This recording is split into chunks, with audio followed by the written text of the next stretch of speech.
Olá, olá. Eu sou Zé Anésio do Raio X dos Afetos e eu quero falar sobre o caso do Gabriel Monteiro, do MBL, e do Coronel Ibis, do PSOL. Ou seja, dois policiais militares, um de esquerda e um de direita, que estão tendo uma grande repercussão midiática nos últimos tempos, justamente porque o Gabriel Monteiro é um rapaz jovem, tem 25 anos, começou a expor o nome do Coronel Ibis, insinuando que ele tivesse livre trânsito na favela da Maré, que é dominada pelo Comando Vermelho, e a partir disso ele desenvolve um raciocínio que aponta para que esse superior dele, esse coronel reformado, se não me engano, teria um envolvimento com as lideranças do tráfico, já que qualquer policial não conseguiria entrar naquele território. Eu quero trazer algumas reflexões e algumas nuances desse caso. Primeira coisa que eu quero chamar a atenção é que é um rapaz do Movimento Brasil Livre, que se autoproclama um movimento conservador, que defende as instituições, e a postura dele é de denúncia. Ele tem 71 casos de advertências, de punições, de sanções dentro da instituição. Então, chamar a atenção assim, que é o caso de um policial militar indisciplinado, de um policial militar que tem, digamos assim, um histórico contrário ao que normalmente se espera de uma instituição onde a hierarquia é muito importante. Ele usa isso a seu favor para dizer que ele é um rapaz que luta contra a corrupção dentro da polícia. Ao que tudo indica, me parece que ele realmente não tem um histórico que aponte para denúncias de corrupção. Pelo menos não encontrei nada disso. Curiosamente, o Coronel Ibis também não. E também não tem nenhum histórico de sanção, de punição, de ter andado fora da linha. Parece ser um policial exemplar, é um cara da esquerda, tanto que hoje é afiliado ao PSOL, assessor parlamentar, auxilia em... Ele é um cara que pesquisa, tá, se não me engano, escrevendo a tese de doutorado, né, fazendo um doutorado sobre segurança pública, é um cara que estuda segurança pública e que milita por uma outra política de segurança pública. Então, quanto a isso eu quero chamar a atenção. Por que esse rapaz do MBL decide mirar suas artilharias para esse sujeito, o Coronel Ibis? Porque acredita que ele, por ter entrado lá naquele lugar e ter sobrevivido, fez algo muito grave? Eu chamo a atenção primeiro para isso. Tudo bem, ele pode estar fazendo uma denúncia de algo corriqueiro. Olha, tem vários policiais aí que conseguem entrar em lugares onde não poderiam entrar, e esse Coronel Ibis consegue entrar. Mas me parece que não há um comportamento proporcional para essa dedicação tão grande nessa denúncia. Em favor do Gabriel Monteiro, eu poderia pontuar o seguinte, que eu, José Anésio, do Raio X dos Afetos, estou vendo as posições dele, a repercussão das posições dele, depois que o caso se tornou muito grave. Então ele está sofrendo essa sanção grave, está para ser expulso da polícia militar, perdeu o porte de arma, não é a primeira vez que ele é afastado, ele voltou uma vez, e pelo que o Intercept diz, por ele ser um apoiador da política do Witzel, de alguma forma o Witzel colocou ele de volta para dentro da instituição, e meio que anularam um processo em que ele tinha muitas chances de perda. Sobre isso eu preciso entender um pouco melhor, mas quero pedir para vocês desculpa aqui pelo barulho da aba do WhatsApp. Já resolvi o problema.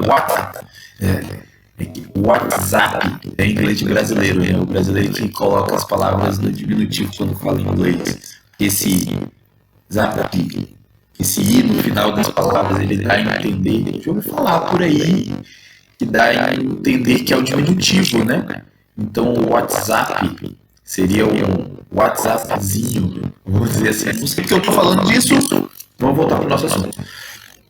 Então, de alguma forma, o Gabriel Monteiro aponta as artilharias dele para o Coronel Ibis diante de um comportamento que não existe um lastro, ele não aponta, por exemplo, nada de muito concreto, que você, nossa, esse cara, ele não tem provas contundentes, mas o que fica só nas provas? Ele não tem fatos contundentes para falar que de fato apontem desvios de conduta ou do Coronel Ives. Ele pode falar que o Coronel Ives diz que o Coronel Ives o colocou em uma situação de risco. Então ele interpreta assim: o Coronel Ives, quando me processa, faz com que a polícia militar me deixe desarmado, eu estou jurado de morte, estou correndo risco de vida. E quando ele é perguntado sobre o assunto, ele diz que ele não está acusando ninguém, que ele apenas perguntou. Mas o tempo inteiro ele insinua de forma acusativa. Concretamente, Gabriel Monteiro está sim acusando o Coronel Ives de envolvimento com o Comando Vermelho. Mas ele disse que não. Ele utiliza uma estratégia que, assim, particularmente acho muito suja, e não é apenas porque ele não fala abertamente o que ele está acusando, e aí ele insinua, deixa que ele sempre dá a entender de forma acusativa, mas não tem coragem de admitir de que ele está denunciando. Enfim, essa postura covarde para mim não é o único problema do modo como ele ataca o Coronel Ives. Tem um outro elemento aqui que me chama a atenção, que é o modo como ele estereotipa o território da favela da Maré. O Coronel Ives inclusive diz: não, eu fui no evento a, sei lá, 100 metros de um posto da polícia, de um DP, não tenho certeza. E ele coloca as coisas no seguinte termo, Gabriel Monteiro, como se o fato de um policial estar dentro do território da favela, ele automaticamente fosse morrer. Como se não existissem...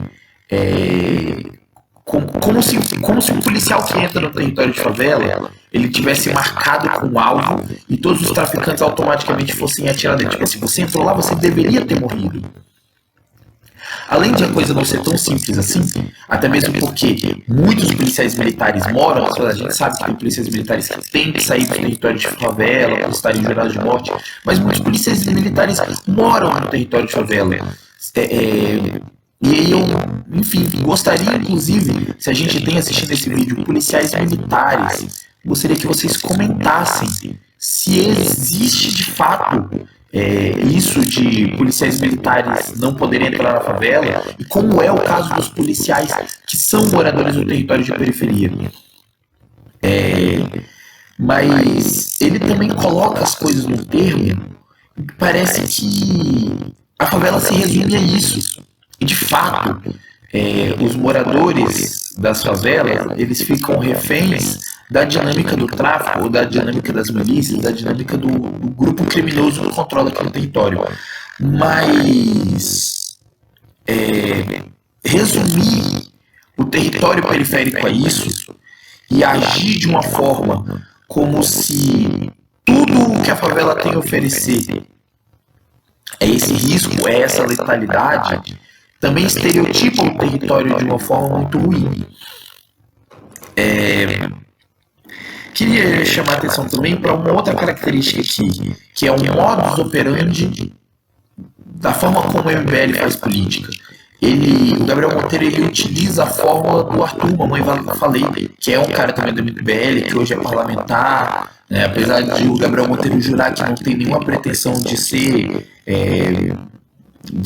político, mas, enfim, o antecedente que ele tem aí é o Mamãe Falei, o Arthur Duval, que é um cara que construiu a sua imagem fazendo esse tipo de coisa que o Gabriel Monteiro faz e fez, né?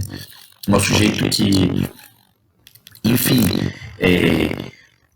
coloca a palavra na boca das pessoas, cria situações de conflito para constranger, dificulta o diálogo, não é aquela pessoa que vai entrevistar para ouvir o que o outro tem a dizer, que pergunta, que ouve a pergunta, que permite que a pessoa elabore sua resposta e comenta a partir disso. É aquela pessoa que está falando com o outro para poder procurar brecha na fala do outro, que distorce e manipula com silogismos, com falácias lógicas dos argumentos a favor da sua posição, defendendo a perspectiva ideológica conservadora e do liberal conservadorismo que está acontecendo no Brasil, que por um lado é difícil de entender, mas por outro é da natureza das ideologias capitalistas se modificarem das formas mais bizarras para defender o que é mais importante para as ideologias capitalistas, que é justamente a manutenção do funcionamento do sistema atual, tal como ele é, no máximo com reformas para permitir que o sistema continue funcionando. Então, uma meninada que não defende ideias liberais. Apesar do liberalismo econômico, eles defendem ideias conservadoras e não ideias liberais. Então eles vão dizer, não, liberal, conservadorismo. Acho que a gente pode, futuramente aqui no canal, abordar melhor esse fenômeno. Eu só quero chamar a atenção para o fato de que a gente tem aqui uma espécie de bug no sistema, que é um sujeito que defende o ideário do sistema capitalista e que confronta a própria instituição que ele faz parte, assim como o Coronel Ibis, que é uma instituição de repressão à classe trabalhadora em primeiro lugar, que tem uma função suposta de segurança, mas que no funcionamento, e eu não estou falando no Brasil, estou falando a nível mundial, no sistema capitalista, o funcionamento do Estado burguês, do seu aparato de segurança, é a repressão das populações. E aí o argumento da segurança pública é utilizado, esse é o meu entendimento, veja bem, é utilizado para defender que essa instituição exista dessa maneira. Aqui, o que a gente tem? A gente tem um sujeito do ideário do liberal conservadorismo, que supostamente é um defensor dos policiais, da prática dos policiais, fazendo um tipo de exposição à instituição que eu acho que a gente tem que observar. Eu queria terminar o vídeo por isso. Vamos ver os próximos episódios dessa novela do Coronel Ibis e do Gabriel Monteiro, para ver como isso se desenvolve, porque aí a gente vai poder fazer algumas reflexões mais profundas sobre a instituição Polícia Militar, que é uma instituição que a gente precisa refletir sobre ela aqui no Brasil, se a gente quiser desmontar o projeto genocida. Já falei sobre isso um pouco lá no nosso episódio 1, em que eu falei da situação lá do Cid Gomes com a retroescavadeira, o processo da greve policial no Ceará, da greve policial de 2017 no Espírito Santo. Então aqui eu quero terminar o vídeo pontuando isso, que nós precisamos fazer essa reflexão sobre a instituição militar, sobre o militarismo e sobre a desmilitarização, se a gente quiser desarmar o projeto genocida, que é o projeto que nos assassina enquanto povo negro. Queria pedir para vocês que se inscrevessem no canal, que ativassem as notificações, obviamente, para receber novas mensagens, que curtissem o vídeo, deixassem comentários aí sobre o que foi discutido aqui para a gente continuar a conversa, que compartilhassem o vídeo com mais gente, compartilhassem o nosso canal, mostrassem o nosso trabalho, ajudem a gente a crescer, por favor. Quando você assistir e mostra isso para mais gente, isso faz diferença, e nós nos encontramos no próximo episódio do Raio X dos Afetos. Beijinhos de maracujá.